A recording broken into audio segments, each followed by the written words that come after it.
جو تمہاری مخالفت کرے وہ کیا ہے؟ وہابی ہے. اور دیوبندیوں نے سکھایا ہوا ہے جو تمہاری مخالفت کرے وہ غیر مقلد ہے، لا مذہب ہے، یہ ہے وہ ہے، دنیا بھر کا وہ سکھاتے ہیں. اس جاہل بیچارے کو یہ پتا نہیں ہے کہ کلمے کا معنی کیا ہے، کلمے کا مفہوم کیا ہے. نماز نہیں پڑھتا وہ، سوائے نیاز اور فاتحے اور سویم دویم چہلم سبرات کے حلوے اور محرم کے کھچڑے اور 11ویں 12ویں کے مرغے اور بکرے کے سوا اسے غریب کو کچھ پتا نہیں ہے.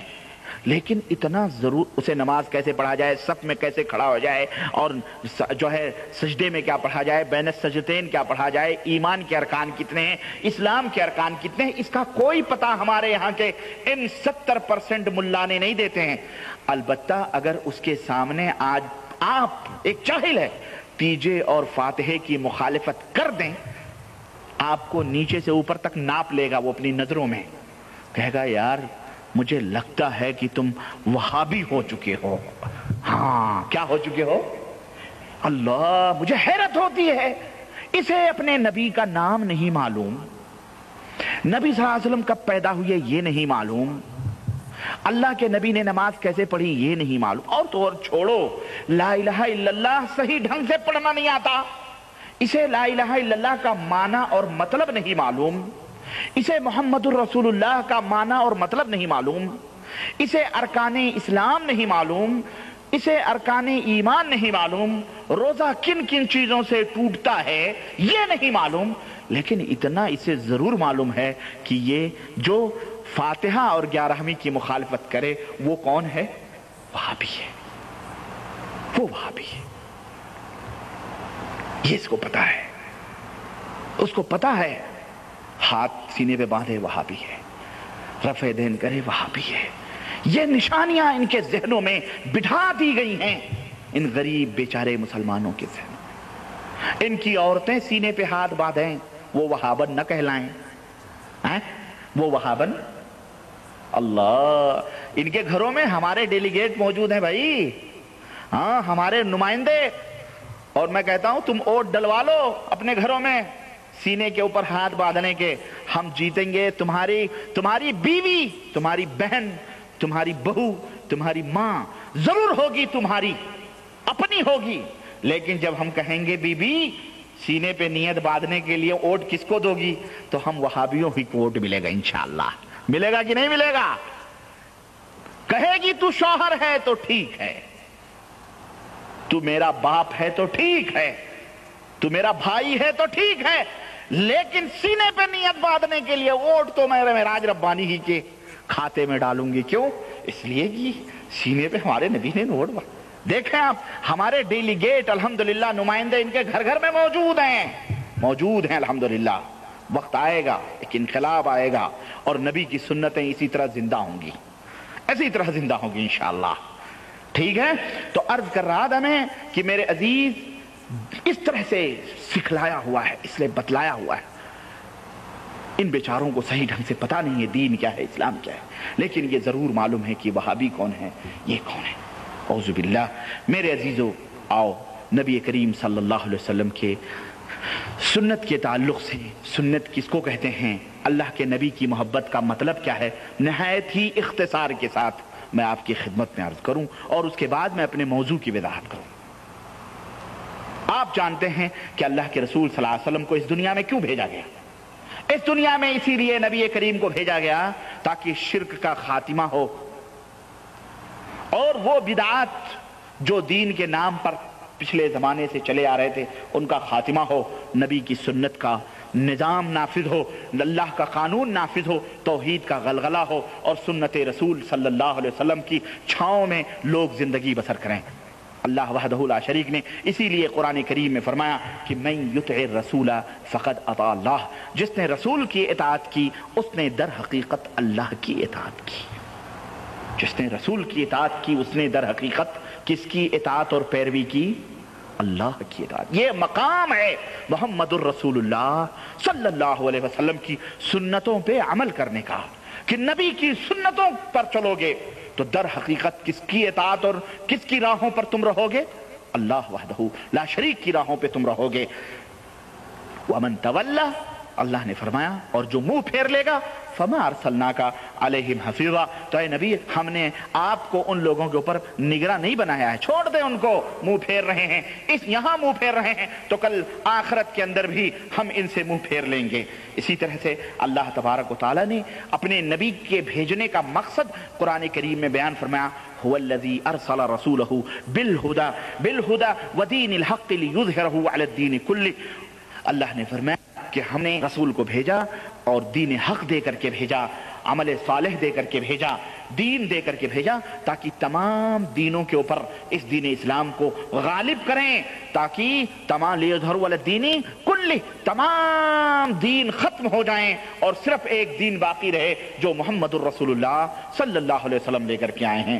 اور چنانچہ ہمارے نبی آئے، لوگوں نے ماننا شروع کیا، تاریکیاں چھٹنا شروع ہوئیں، لیکن کچھ مخالفین بھی پیدا ہوئے، اور ایسے مخالفین، اللہ اکبر، سنت رسول کے مخالفین، اللہ اکبر، قرآن کریم میں اللہ نے ان کا نقشہ کھینچا ہے۔ اور اللہ سے دعا کرو اور اپنے اپنے دل کا جائزہ لو، کہیں تمہارے اندر بھی وہی بیماریاں تو نہیں ہیں، اگر ہیں تو توبہ کرو۔ بیماریاں اللہ نے ذکر فرمائیں، اور وہ بیماریاں کیا تھیں؟ نبی کے دشمن کون تھے؟ سنو، اللہ وحدہ لا شریک نے فرمایا، وَإِذَا قِيلَ لَهُمُ اتَّبِعُوا مَا أَنزَلَ اللَّهُ قَالُوا بَلْ نَتَّبِعُ مَا أَلْفَيْنَا عَلَيْهِ آبَاءَنَا أَوَلَوْ كَانَ آبَاؤُهُمْ لَا يَعْقِلُونَ شَيْئًا وَلَا يَهْتَدُونَ۔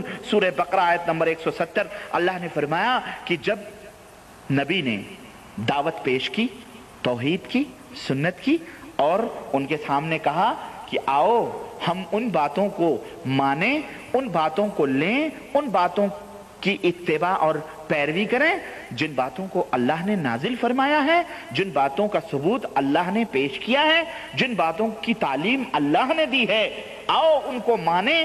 تو انہوں نے کیا کہا؟ کہنے لگے بل نتبع ما الفینا علیہ آباءنا، نہیں نہیں، ہم تو انہی باتوں کو مانیں گے جن باتوں پر اپنے باپ داداؤں کو ہم نے پایا ہے، اپنے باپ داداؤں کو ہم نے پایا ہے، ہم انہی باتوں کو مانیں گے، تمہاری باتوں کو ہم نہیں مانیں گے۔ اللہ نے فرمایا اولو کان آباؤہم، کیا ایسا نہیں تھا کہ ان کے باپ دادے لا یعقلون شیئا، کوئی بات کی سمجھ نہیں رکھتے تھے، ولا یہتدون، اور نہ ہی وہ سیدھی راہوں پر تھے، نہ ہی وہ سیدھی راہوں پہ تھے۔ یہ ان مشرکین کا جواب تھا، نبی کے ان مخاطبین کا جواب تھا جن کے ماحول میں قرآن اتر رہا تھا، نبی دین اسلام لے کر کے آیا تھا۔ تو یہ بیماری ان لوگوں کی تھی، اپنے اپنے دلوں کو ٹٹولو، کہیں نبی کی سنت کا ذکر آئے تو تمہارے دل میں یہی وسوسے تو نہیں پیدا ہو رہے ہیں کہ ہم نے اپنے باپ داداؤں کو تو اس طرح پایا، یہ تو اس طرح بتا رہے ہیں، نہیں نہیں، ہمارے باپ داداؤں ہی کا دین سب سے بہتر ہے، ایسا تو نہیں۔ اگر ایسا ہے تو پھر تم میں اور ان میں کوئی فرق، ہاں، تم میں کوئی سرخاب کے پر نہیں لگے ہیں، وہ بھی مکے کے باشندے تھے بھائی، اس لیے۔ اور اسی طرح سے اللہ رب العزت نے ایک جگہ اور ایسے لوگوں کا نقشہ کھینچا ہے، سورہ مائدہ آیت نمبر 104 میں اللہ وحدہ لا شریک نے فرمایا وَإِذَا قِيلَ لَهُمْ تَعَالَوْا إِلَى مَا أَنزَلَ اللَّهُ وَإِلَى الرَّسُولِ قَالُوا حَسْبُنَا مَا وَجَدْنَا عَلَيْهِ آبَاؤُنَا۔ جب ان سے کہا گیا کہ آؤ اِلَى مَا أَنزَلَ اللَّهُ، تَعَالَوْا إِلَى مَا أَنزَلَ اللَّهُ، آؤ ان باتوں کی طرف جنہیں اللہ نے قرآن میں اتارا ہے، وَإِلَى الرَّسُولِ، اور آؤ رسول اللہ صلی اللہ علیہ وسلم کی طرف، آؤ رسول اللہ صلی اللہ علیہ وسلم کی تعلیم کی طرف، قرآن کی طرف آؤ، اور کس کی طرف آؤ؟ سنت رسول اللہ صلی اللہ علیہ وسلم کی طرف آؤ۔ قالو، ان لوگوں نے کہا حسبنا ما وجدنا علیہ آباؤنا، ہمارے بزرگ جو کرتے آئے ہیں وہی ہمارے لیے کافی ہے۔ اللہ اکبر، ہمارے بڑے بزرگ جو کرتے آئے ہیں ہمارے لیے کیا ہے؟ وہی کافی ہے۔ یہ ان کی روش تھی، یہ ان کا طریقہ تھا، کن کا؟ اچھے لوگوں کا، ہاں، برے لوگوں کا۔ کہیں اسی طریقے پر تم تو نہیں چل رہے ہو؟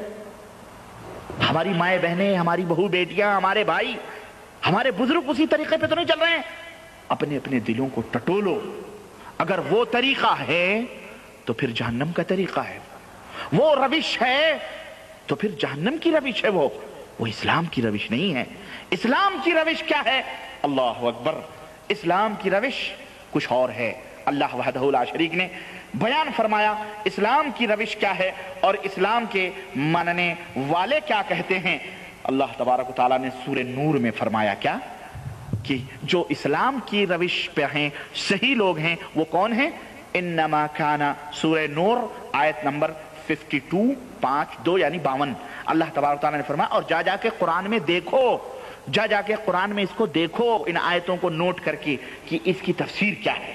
اللہ تبارک و تعالیٰ نے فرمایا انما کان قول المؤمنین اذا دعوا الی اللہ ورسولہ، جب مومنوں کو اللہ اور اس کے رسول کی طرف بلایا جاتا ہے، لیحکم بینہم، تاکہ ان کے درمیان فیصلہ کیا جائے، تاکہ ان کے درمیان جو باتیں واضح ہیں وہ تو واضح ہیں، کبھی اختلافی باتیں ہوتی ہیں تو انہیں کہا جاتا ہے کہ آؤ آؤ، کہاں؟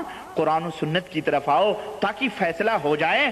تو کیا کہتے ہیں؟ ان یقولوا سمعنا واطعنا واولئک هم المفلحون، تو وہ مومنین کیا کہتے ہیں؟